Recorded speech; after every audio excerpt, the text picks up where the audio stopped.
হরি প্রথমতে ভগবানের শ্রীচরণত মোর শতকোটি প্রণাম। আমার প্রেসিডেন্ট মহারাজ স্বামী কেশবানন্দর শ্রীচরণত প্রণাম আর উপস্থিত সকল ভক্তপ্রাণ রাইজক মোর প্রণাম। আজি 19 নভেম্বৰ 19 নভেম্বৰ স্বামী পবিত্ৰানন্দ মহাৰাজ ভগৱানৰ গুৰুদেৱ তেখেতৰ জন্মদিন। ভগৱানে সদায় এটা কথাই কৈছিল, এই আধ্যাত্মিক জগতটো কি জানা? এই আধ্যাত্মিক জগতটো হ'ল প্ৰেমৰ কাহিনী। গুৰু আৰু শিষ্যৰ ভিতৰত যি প্ৰেম, সেই প্ৰেমৰ কাহিনী। ভগৱানে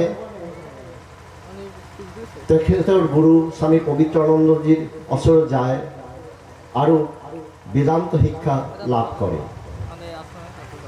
তাৰ নিৰ্বিকল্প সমাধি হয়, ভগৱানৰ নিৰ্বিকল্প সমাধি হয় 1984 সালত। তাৰপিছত গুৰু পবিত্ৰানন্দ মহাৰাজে ক'লে, ইয়াৰ পৰা তোমাৰ জীৱন মানুহৰ বাবে। তেওঁ ভাবিলে, মইনো কি কৰোঁ, মানুহৰ বাবে মই কি কৰিব পাৰোঁ? মইতো এজন সাধাৰণ মানুহ। কিন্তু বেদান্ত এই যে কথাটো, মই এই কথাটো মানুহৰ লগত মই যি শিক্ষা লাভ কৰিছোঁ গুৰুৰ ওচৰত, সেই শিক্ষা, সেই কথাবোৰ মই মানুহক শুনাব পাৰিম। তেখেত মানুহৰ মাজত বেদান্ত ক'বলৈ আৰম্ভ কৰিলে। ধীৰে ধীৰে ইণ্টাৰনেশ্যনেল বেদান্ত ছ'চাইটিৰ ফাউণ্ডেশ্যন তৈৰি হ'ল। তাৰপিছত 1989ত যাই অফিচিয়েলি ভগৱানৰ গুৰুদেৱ স্বামী পবিত্ৰানন্দজীৰ জন্মদিনতেই, এই 19 নৱেম্বৰতেই ভগৱান তেখেতৰ গুৰুদেৱৰ অঞ্জলি প্ৰদান কৰাৰ নিচিনাই এই ইণ্টাৰনেশ্যনেল বেদান্ত ছ'চাইটি ফৰ্ম কৰিলে, গঠন কৰিলে। এই দিনটো ভগৱানে কয়, আসলে কি জানা? মোৰ প্ৰেম, মোৰ ভক্তি মোৰ গুৰুৰ প্ৰতি। আসল কথা কি যে আমাৰ এই সনাতন ভাৰতবৰ্ষত যি জ্ঞান আমাৰ প্ৰাচীন মুনি ঋষিবোৰ ধ্যানৰ মাধ্যমেৰে আৱিষ্কাৰ কৰিছিলে, সেই জ্ঞান যাক আমি বেদান্ত বুলি কওঁ, যাক আমি উপনিষদেৰ মাধ্যমেৰে পাওঁ, সেই জ্ঞানক সহজ ৰূপে আমি এই ইণ্টাৰনেশ্যনেল বেদান্ত ছ'চাইটিৰ মাধ্যমেৰে, ভগৱানৰ শিক্ষাৰ মাধ্যমেৰে প্ৰচাৰ কৰি থাকোঁ। কিয়নো আমি যাতে সাধাৰণ মানুহ আমাৰ জীৱনত সেই শিক্ষাবোৰ আমি লৈ নিজৰ জীৱনটো পৰিৱৰ্তন কৰিব পাৰোঁ। ধৰ্মৰ মূল কথাই হৈছে পৰিৱৰ্তন। আমি সদায় দুৰ্বল থাকোঁ, আমি কৃপা ভিক্ষা খোজোঁ। আমি মন্দিৰত যাওঁ, সাধু মহাপুৰুষৰ ওচৰত যাওঁ, সদায় খোজোঁ যে মোক যেন কৃপা কৰে। বেদান্তই কয় যে আসল কথা কি, তুমি নিজে নিজক প্ৰথমে কৃপা কৰা।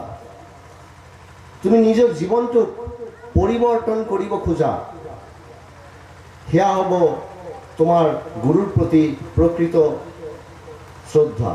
শ্ৰদ্ধাঞ্জলি। এই বেদান্ত ছ'চাইটি মানুহক কি কয়? ভগৱানে এটা কথা কয় যে আমি সাধাৰণ মানুহ কেতিয়াও এইটো নাভাবোঁ যে মই ঈশ্বৰ লাভ কৰিব পাৰোঁ।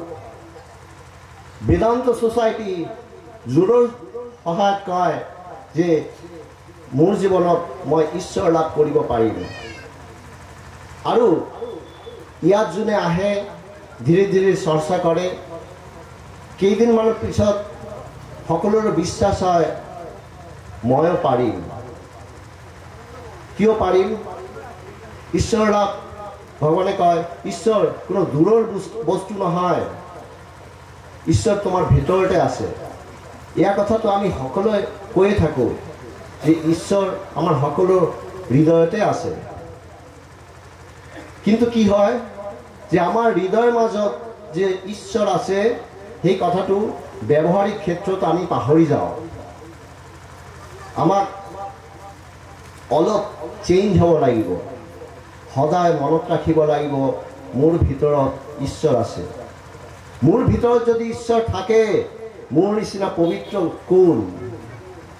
মই কেতিয়াও অপবিত্ৰ হ'ব নোৱাৰোঁ, মই কেতিয়াও মিছা একো কাম কৰিব নোৱাৰোঁ, মই মোৰ দ্বাৰা কেতিয়াও ভুল কাম হ'ব নোৱাৰে। এয়া হ'ল আমাৰ বৈদিক কালচাৰ, এয়া হ'ল আমাৰ সনাতন ধৰ্ম, এয়াই আমাৰ শিক্ষা। এই সনাতন ভাৰতবৰ্ষ এইটো শিক্ষাই সদায় দিছে। আৰু এই কথাই আমি ইণ্টাৰনেশ্যনেল বেদান্ত সোসাইটিক চৰ্চা কৰোঁ। বেদান্ত সোসাইটি কি? ভগৱানে কয় বেদান্ত সোসাইটি এটা মিলন ক্ষেত্ৰ। আজি আমি চাইছোঁ ইয়াত বিদেশী মানুহ আহিছে, স্পেইনৰ পৰা, ইউৰোপৰ পৰা।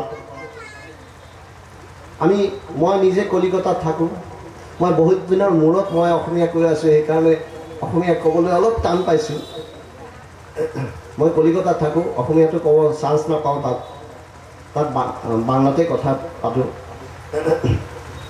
আমি চবেই ইয়াত আহিছোঁ, চবেই মিলন হৈছোঁ। ভগৱানে কয় মিলনটো কেনেকৈ হ'ল? মিলনৰ মাধ্যম হ'ল ভগৱান ঈশ্বৰ। সেই সত্যই আমাৰ চবক ধৰি ৰাখিছে। এই সত্যই, ঈশ্বৰ নামৰ সত্যই আমাক চবক চলাইছে। এই কথাটো আমাক জানিব লাগিব। সৰুকালত আমি যেতিয়া খোজকাঢ়িব শিকিছিলোঁ, আমি মা দেউতাৰ হাত ধৰি খোজকাঢ়িব শিকিছিলোঁ। কিন্তু এতিয়া আমাক কোনে খোজকাঢ়িব শিকাব? আমাৰ গুৰুৱে শিকাব, বেদান্ত সোসাইটিয়ে শিকাব। কি শিকাব? সত্যক লৈ ধৰ্মৰ পথত কেনেকৈ চলিব লাগে, সত্য কি, ধৰ্ম কি, আমি চৰ্চা কৰোঁ আৰু নিজৰ জীৱন পৰিৱৰ্তন কৰিম। আৰু এটা ৰেছপন্সিবিলিটি ল'ব লাগিব। আমাৰ স্বামী প্ৰবুদ্ধানন্দ মহাৰাজ তেখেত কৈছিল যে আমাৰ চবৰ এটা ৰেছপন্সিবিলিটি ল'ব লাগিব যে কি আমি যেন নিজক এনেদৰে পৰিৱৰ্তন কৰোঁ যে সমস্ত অসম আৰু সমস্ত পৃথিৱীৰ যেন চাবলৈ বাধ্য হয় যে এয়া হ'ল শক্তিশালী জীৱন, ধৰ্মৰ জীৱন, আৰু কেনেকৈ সুন্দৰভাৱে আমি জীৱনটো চলাব পাৰোঁ সেইটো আমি দেখুৱাম, কৰি দেখুৱাম। ভগৱানে সদায় কৈছিল জীৱনত আচল কথা কি? লেকচাৰ নহয়, জীৱনৰ আচল কথা হ'ল কৰি দেখুওৱা। আজি এই যে সুন্দৰ অনুষ্ঠানটো হৈছে, এই মই বিশেষ ৰূপে ধন্যবাদ জ্ঞাপন কৰিছোঁ বাকাইতাৰীৰ সকলো ভক্তক যে আপোনালোকে ইমান সুন্দৰ এটা আয়োজন কৰিছে। এই আয়োজনৰ দ্বাৰাই এই সুন্দৰ অনুষ্ঠানটো হৈছে। আমি চবে আহি আনন্দ পাইছোঁ। আপোনালোকক সকলোক ধন্যবাদ যে ইণ্টাৰনেশ্যনেল বেদান্ত সোসাইটি আহক, আমি চবে মিলি ঈশ্বৰৰ চৰ্চা কৰোঁ আৰু সুন্দৰ হওঁ। জয় ভগৱান।